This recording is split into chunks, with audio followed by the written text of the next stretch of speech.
இந்த கோவில் வரலாறு நாங்க சொன்னது கடவுள் நம்பிக்கையோ, இல்ல மத நம்பிக்கையோ பரப்பணுன்றதுக்காக இல்ல. ஆனா, தமிழ் மன்னர்களோட அவங்களோட கட்டுமான கலையும், நம்மளோட வரலாறையும் நம்ம திரும்ப திரும்ப ஞாபகம் வச்சுக்கணும்க்காக தான் இத நாங்க எடுத்து சொல்றோம்.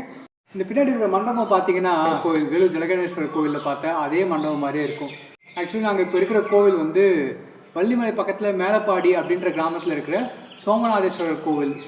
இந்த கோவிலோட கன்ஸ்ட்ரக்ஷன் எல்லா வரலாறுல பார்க்கும்போது லைக் சிமிலர் ஜலகண்டேஸ்வரர் கோவில் மாதிரியே இருக்குது. ஏன்னா நாங்கள் இந்த கோவிலை வள்ளிமலையில் ஒரு சாமியார் சொன்னாருன்னு சொல்லிட்டு தான் அது மூலிமா கேட்டு தான் நாங்கள் இங்கே வந்தோம். சரி யூஸ்வலான ஒரு கோவிலாக இருக்க போகுது அப்படின்னு பார்த்தா இது அறிஞர் சோழர் கட்டினதாகவும் சொன்னாங்க. வந்து பார்க்கும்போது எனக்கு அவ்வளோ ஆச்சரியம். ஏன்னா ஜலகண்டேஸ்வரர் கோவில் கன்ஸ்ட்ரக்ஷன் மாதிரி இது இருக்குன்னு சொல்லக்கூடாது. இதை மாதிரி தான் ஜலகண்டேஸ்வரர் கோவில் கட்டியிருக்காங்கன்னு சொல்லலாம். ஏன்னா இந்த கோவில் கட்டினது அரௌண்ட் 8th century அப்படின்னு சொல்கிறாங்க.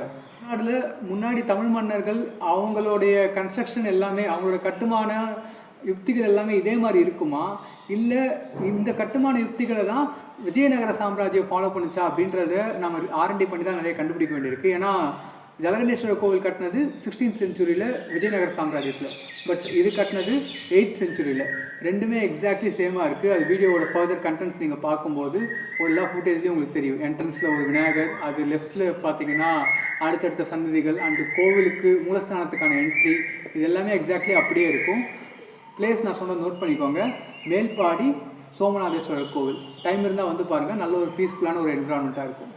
கோவில் வரலாறு நாங்கள் சொன்னது கடவுள் நம்பிக்கையோ, இல்லை மத நம்பிக்கையோ பரப்பணுன்றதுக்காக இல்லை. ஆனால் தமிழ் மன்னர்களோட அவங்களோட கட்டுமான கலையும், நம்மளோட வரலாறையும் நம்ம திரும்ப திரும்ப ஞாபகம் வச்சுக்கணும்.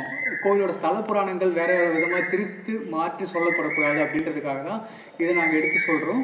முடிஞ்ச வரைக்கும் இந்த கோவில் பாருங்கள், உங்களுக்கு ஒரு நல்ல அமைதியான ஒரு மைண்ட் செட்டை கண்டிப்பாக அது கொடுக்கும். தேங்க்யூ.